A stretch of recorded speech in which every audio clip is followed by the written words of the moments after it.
कश्मीर का क्या हाल है इस वक्त आसिफ? इस हमले के बाद किस तरह की तस्वीर आपको समझ में आ रही है? पर्यटन तो टूरिज्म को अगर देखा जाए तो उसको तो पूरी तरह से तोड़ने की कोशिश इस हमले के जरिए की गई है। आने वाले दिनों में अमरनाथ यात्रा को लेकर भी तैयारियां शुरू होंगी, तो उससे पहले इस तरह का हमला होना किस कश्मीर की तस्वीर दिखाते हुए आप क्या कहेंगे?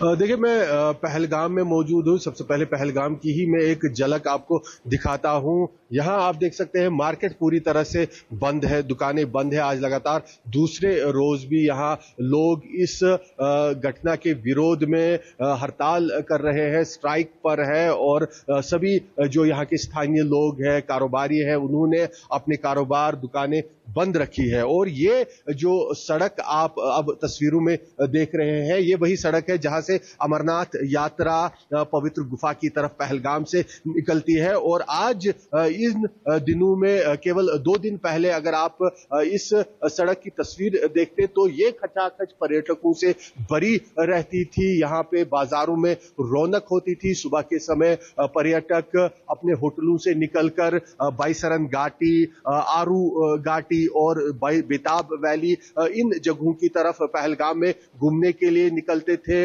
मार्केट जो है वो यहाँ पर खुले होते थे। पर्यटकों को ब्रेकफास्ट देने से लेकर जो उनकी चीजें उन्हें खरीदनी होती थी, पूरा जो है यहाँ पर गहमा गहमी रहती थी 2 दिन पहले। लेकिन आज तस्वीर बिल्कुल अलग है। पूरा सन्नाटा आप देख रहे हैं, कोई दिखाई नहीं दे रहा है। मुश्किल से इक्का दुक्का गाड़ी, वो भी स्थानीय लोगों की गाड़ी देखने को मिल रही है। बाजार पूरी तरह से बंद है। तो जाहिर सी बात है, जिस मकसद से आतंकियों ने इस हमले को अंजाम दिया था, वो यहाँ पर पहलगाम में उसका असर जरूर दिख रहा है कि पर्यटक फिलहाल पहलगाम से पूरी तरह से निकल चुके हैं। 1% या उससे भी कम पर्यटक अगर होंगे कहीं मौजूद तो हो सकते हैं, लेकिन अधिकतर जो पर्यटक, ज्यादातर पर्यटक यहाँ से कल ही निकल गए थे। हालांकि तुरंत हमले के बाद ही पर्यटक पहलगाम छोड़ना चाहते थे। कई लोग पहले ही निकल चुके थे, लेकिन जो कुछ बचे थे वो कल यहाँ से निकल गए और आज पहलगाम में यहाँ सन्नाटा दिखाई दे रहा है। वही कश्मीर घाटी के दूसरे हिस्सों में कल पूरी तरह से बंद रहा था। स्कूल कॉलेज बंद रहे थे, कारोबार बंद रहा था। लेकिन आज कश्मीर घाटी के दूसरे हिस्सों में जो जिंदगी है वो दोबारा से पटरी पर लौट आई है। लेकिन लोगों के अंदर जो आक्रोश इस घटना के विरोध में है, इस आतंकी हमले के विरोध में है, वो लगातार बना हुआ है। और पूरा कश्मीर एक सुर में इन आतंकियों को जल्द से जल्द पकड़ने और कड़ी सजा देने की मांग उठा रहा है।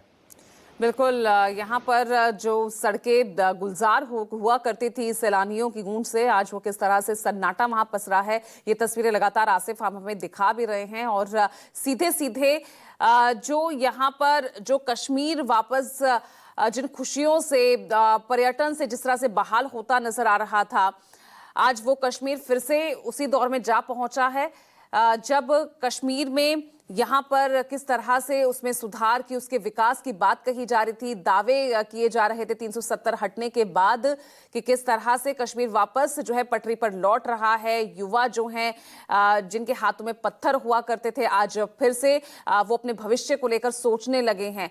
कहीं ना कहीं एक बहुत बड़ा झटका ये पूरे कश्मीर, ये पूरे देश के लिए और सरकार के लिए। बहुत मुश्किल होगी वापस यहाँ के हालातों को फिर से पहले की तरह करना, एक बहुत बड़ी चुनौती होगी ये।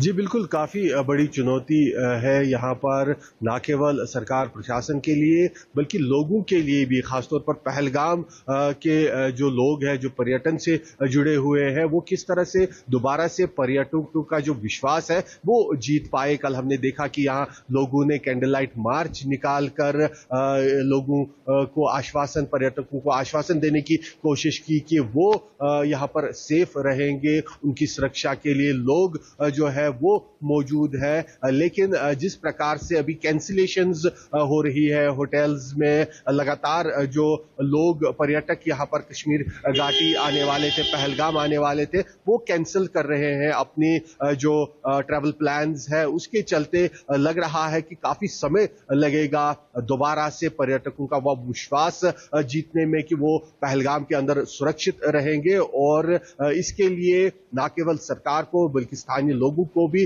कोशिशें करनी है। जो कल से ही हम देख रहे हैं कि लगातार लोग इस आतंकी हमले की निंदा पुरजोर जो करते दिखाई दे रहे हैं और साथ ही साथ उन आतंकियों के खिलाफ कड़ी से कड़ी सजा की भी मांग कर रहे हैं। और अब यहां से देखना होगा कि कितनी जल्दी या कब जो पर्यटक है वो दोबारा से इस पहलगाम की घाटी में लौट आते हैं।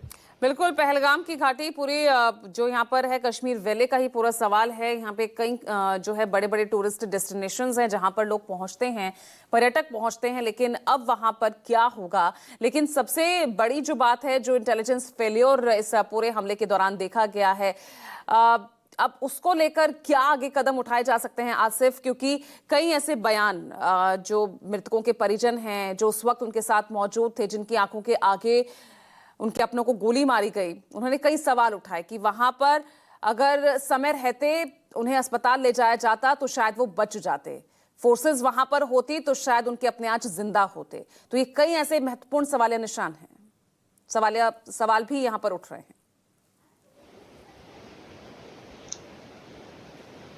बिल्कुल, इसको लेकर सवाल पूछे भी जा रहे हैं और जो जांच का विषय हो रहा है उसमें भी ये बातें सामने आ रही है कि आखिरकार ऐसा पर्यटन स्थल पहलगाम के अंदर जहां हर रोज 3000 2000 या उससे अधिक उसके आसपास पर्यटक घूमने के लिए जाते हैं, वहां पर कैसे बिना सुरक्षा के इस पूरे इलाके को छोड़ा जा सकता है। वहां पर कैसे कोई पुलिस वाला, कोई पैरामिलिट्री फोर्सेस या कोई सेना की टुकड़ी मौजूद नहीं थी। हालांकि जो अभी हमें पता चला है कि टूरिज्म पुलिस के कुछ लोग शायद वहां पर मौजूद थे, लेकिन वो निहत्थे थे, उनके पास हथियार नहीं थे। और अगर वहां पर फोर्सेस मौजूद रहती तो समय रहते जो आतंकी वहां पर हमले की फिराक से आए थे तो उन्हें फोर्सेस का सामना करना पड़ता, जवाबी कार्रवाई यहां से होती और मुमकिन था कि आतंकी वहां मारे जाते। और जो इतनी तादाद में पर्यटकों को उन्होंने मार गिराया तो उन्हें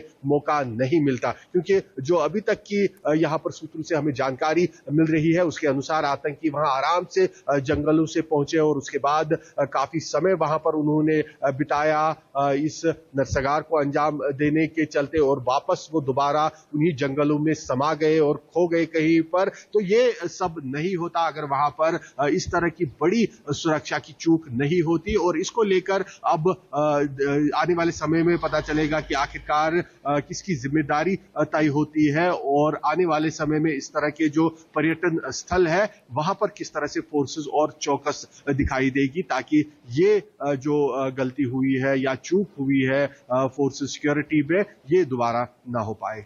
और सबसे बड़ी चुनौती भी यही है कि यहाँ पर जितना एडवांस हमारा डिफेंस सिस्टम हुआ है उतने ही हाइब्रिड अभी आतंकी संगठन भी होते जा रहे हैं।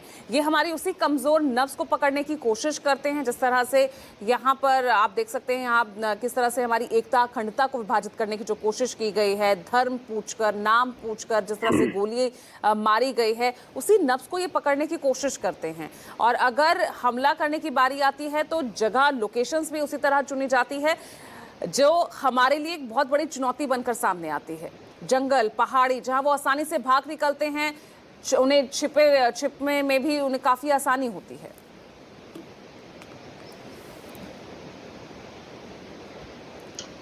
जी बिल्कुल, एक नया पैटर्न देखा जा रहा है जम्मू कश्मीर के आतंकवाद में। जो पहले हम 2019 से पहले देखते थे, 2000 खासतौर पर 2012 से 2016-17 के बीच 18 तक भी हमने देखा कि किस तरह से जो है कश्मीर घाटी के अंदर आतंकी इलाकों में, रिहायशी इलाकों में मौजूद रहते थे। वहां पर लोगों के साथ स्थानीय आतंकी होते थे और यहाँ तक कि सोशल मीडिया पर भी आतंकी अपनी गतिविधियों को पोस्ट करते थे। तो एक अलग वो यहाँ पर आतंकवाद का दौर था। और उसके बाद जो 2019 में चलिए, अब सबको इंतजार इन आतंकियों की धरपकड़ का ही है कि कब इन दहशतगर्दों को एक एक करके धर दबोचा जाएगा और मार गिराया जाएगा। बहुत बहुत शुक्रिया आपका आसिफ इस तमाम जानकारी के लिए। चुनौतियां भी यहां पर भारतीय सेना के सामने कम नहीं दिख रही है, लेकिन हमला जिस तरह से हुआ है ये सिर्फ उन 28 निर्दोष लोगों पर नहीं है, पूरे देश पर यह हमला है।